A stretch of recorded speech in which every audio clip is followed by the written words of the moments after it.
Alright, well, a lot of you are going to think I'm crazy whenever you see the beginning clips of the video, but you don't have to tell me I'm crazy. I already know that. But yeah, so this is my little baby Deere. Let me get some better lighting here because this phone sucks in the dark. Yeah, so this is my little baby Deere, my 1545 mower. Yeah, let me go here in the back. There should be a light bulb around here somewhere. But yeah, so this is, and what I was doing was, there was soybeans. I tried double cropping beans on wheat and it didn't work. So the stubble, there was a patch of weeds where it was real high where I caught it with the sprayer, but never caught it with the bush hog. So I wanted to see, mud is sort of similar to snow in traction wise. So it's stuck in on-demand four-wheel drive, and I wanted to see how it worked, whether I'm gonna have to tear it apart or not and get it working so I can have four-wheel drive or two-wheel drive. And that was the whole purpose of going up there and playing around in the mud, was to see how it worked. And on-demand four-wheel drive sucks. It for snow plowing, it's gonna have to go in four-wheel drive all the time. So I guess I'm gonna have to tear open. There's a panel in the cab. I think it's just the lever I think the lever's just stuck or something. But yeah, so I'm gonna do that, and I think I'm gonna order 2 new rims for the front and put ag tires on the front for plowing snow. Even though I think I'm gonna do this instead because it's cheaper. But if I can get it out of four-wheel drive, I'm gonna put ag tires on the back, and that'll really help. Number one, it'll help with turning.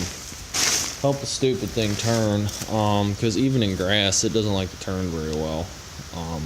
But if I get it in four-wheel drive to mow grass, because that was the whole purpose I bought this thing, was to mow grass. 72-inch deck on the front. It'll cut a lot of grass really quick. But yeah, one thing that I don't like about it is that there is a short somewhere in it, and you gotta pull the one fuse out or else the battery's gonna get dead. So that's what I usually will just let it sit here with the door open, and then that way I know to put the fuse back in before I go. But yeah, as the farming life pointed out on the last video, this machine was at John Deere in Mannheim. I bought it at Deere Country down in Lancaster. It was the first cab machine that I saw in this price range. The machine was $4,900, and they would not move a nickel. $4,900. Then after sales tax, and the dirty buggers made me pay for hauling too, just because I didn't have the time to get down there with a truck and trailer and pick it up.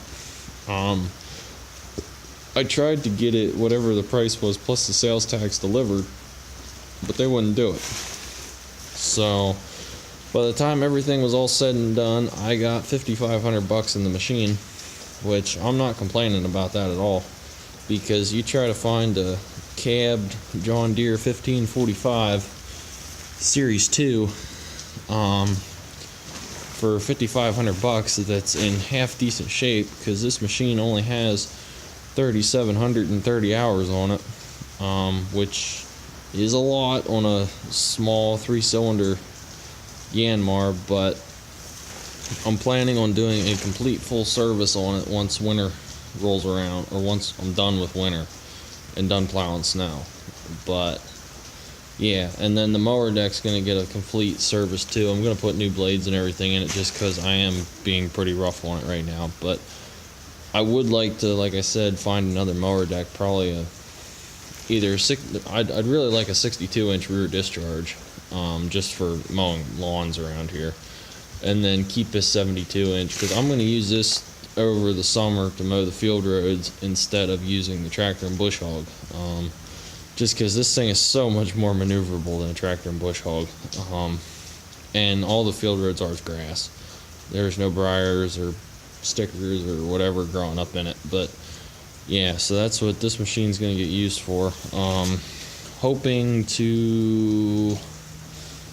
I'm going to make a snowplow for it, like I said. Not pay the $2,000 for the one from John Deere.